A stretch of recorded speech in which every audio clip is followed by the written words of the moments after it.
How would you like to sit for a couple of hours in the company of the richest man who ever lived?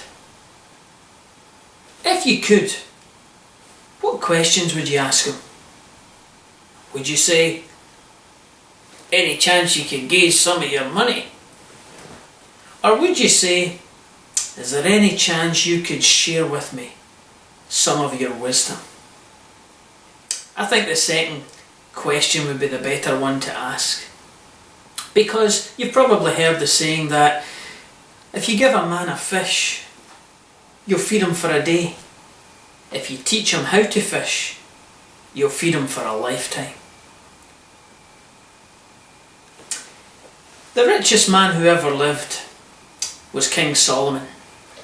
And I've been reading a wonderful book by Dr. Mike Murdoch. It's called Secrets of the Richest Man Who Ever Lived.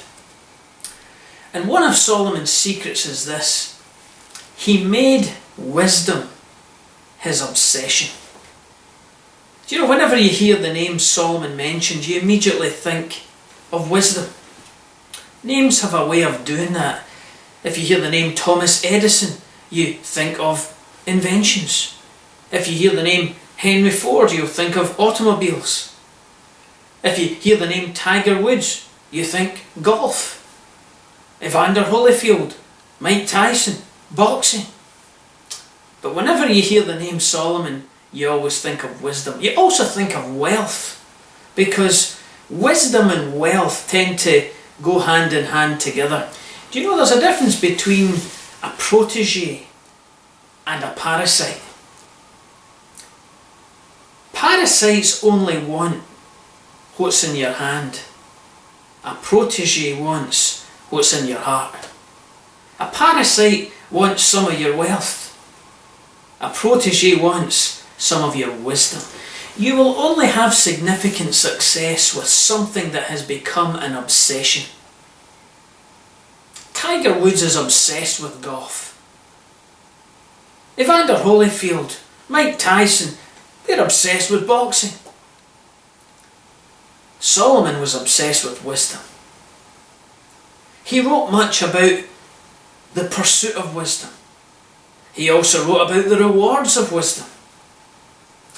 Now, I started this video here by asking you the question, how would you like to sit for a couple of hours in the company of the richest man who ever lived? Well, Solomon couldn't be here today, so he sent me to pass on to you some of his thoughts. And the amazing thing about books is this: someone's thoughts can be captured in a book.